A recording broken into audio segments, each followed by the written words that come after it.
Hello viewers, সবাই কেমন আছেন? আপনাদের জন্য আমরা নতুন আরেকটা ব্লগ নিয়ে আসছি। আজকে যে ব্লগটা করতে যাব এটা হলো শিব পূজার ব্লগ।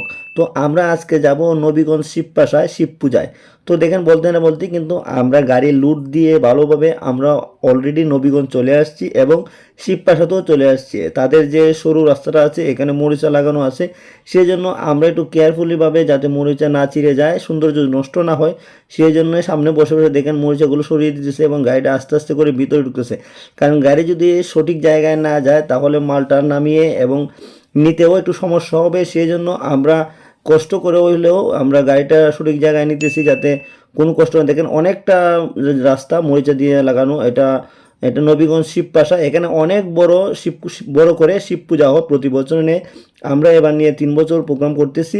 তো দেখেন বলতে বলতে অলরেডি কিন্তু সব মাল আস্তে আস্তে ভিতরে নেওয়া হয়ে গেছে, অলরেডি আনাও হয়ে গেছে। দেখেন তারা কিন্তু কালকে থেকে তাদের অনুষ্ঠান, আজকে আমাদের টোটালি A to Z সব সেট আপ দিয়ে দিবে তারা। তো দেখেন এখানে মূর্তিগুলো ঢাকা আছে, মানে রাত্রের মধ্যে সবগুলো সেট আপ করে এবং সুন্দর করে এবং তারা ডিজাইন করবে, ডিজাইনের পর মূর্তিগুলো বসিয়ে দিবে। এটা হলো নবীগঞ্জ শিবপাশা। এখানে আসলে অনেক বড় করেই শিব পূজা হয়, প্রতি বছর নেয়। তো এবারও হচ্ছে। তো এবার নিয়ে আমরা 3 বছর প্রোগ্রাম করতেছি। তো দেখেন আসলে দেখেন আমি কিন্তু একদিন পরে মানে 2 দিন পরে তাদেরকে দেখতে গেছিলাম যে তারা কেমন সেট আপ দিচ্ছে এবং কেমন হয়েছে, সেই জিনিসটা দেখার জন্য গিয়ে দেখি সবাই আসলে তারা খুবই সুন্দর করে সেট আপগুলো দিয়েছে। আর আমিও তেমন একটা মানে যাওয়া হয়নি, যার জন্য এই ব্লগটা আসলে সব ভিডিও আমরা দেখাতে পারবো না, সামান্য কিছু আপনাদের জন্য নিয়ে আসছি, এই সামান্যটুকুই আপনাদের সামনে তুলে ধরতেছি।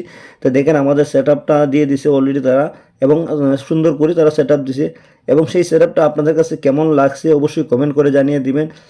ভালো মন্দ অবশ্যই কমেন্ট করবেন। দেখেন তাদের এবারের স্ট্রাকচার, এবারেও মূর্তিটা অনেক সুন্দর হয়েছিল তাদের। প্রতি বছরই তারা নতুন নতুন ডিজাইন তৈরি করে এবং অনেক সুন্দর পূজা করে। তো সেই রাত্রে আমি তাদের কাছেই থেকেছিলাম। তো ঘুম থেকে উঠে দেখি আমি সকালবেলা চলে আসবো ভোরবেলা একবারে। তো উঠে দেখি তারাও আসলে 2-1 জন উঠে গেছে সকালবেলা, কারণ এখন আপনার অনুষ্ঠান শুরু হবে। এই দেখেন অলরেডি কিন্তু দল বসে গেছে মঞ্চে, আস্তে আস্তে করে মাইকে ফোন দেওয়া শুরু করতেছে, একটু পরেই অনুষ্ঠান শুরু হয়ে যাবে। তো আমিও ভোরবেলায় উঠে গেছি, কারণ আমাকে সকাল সকাল অভিযান যেতে হবে, সেই জন্য আমি ঘুম থেকে উঠে তাদেরকে দেখলাম সব কিছু ঠিক আছে কিনা, তারপর আমি রওনা দিয়ে দেবো। আর আপনাদের কাছে অবশ্যই একটা কথা বলবো, অবশ্যই যারা আমাদের ভিডিও দেখেন লাইক কমেন্ট শেয়ার করবেন, বিশেষ করে কমেন্ট করবেন আমাদের ভিডিও আপনাদের কাছে কেমন লাগে এবং আমাদের সেট আপগুলো কেমন লাগে, অবশ্যই কমেন্ট করে জানিয়ে দিবেন, তাহলে আমরা অনেক খুশি হব।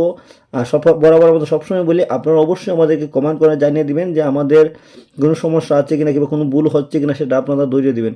আর যাওয়ার আগে একটা কথা অবশ্যই বলো, অবশ্যই আমাদের চ্যানেলটাকে সাবস্ক্রাইব করে পাশে বেল আইকনে ক্লিক করে সবাই আমাদের সাথেই থাকবেন।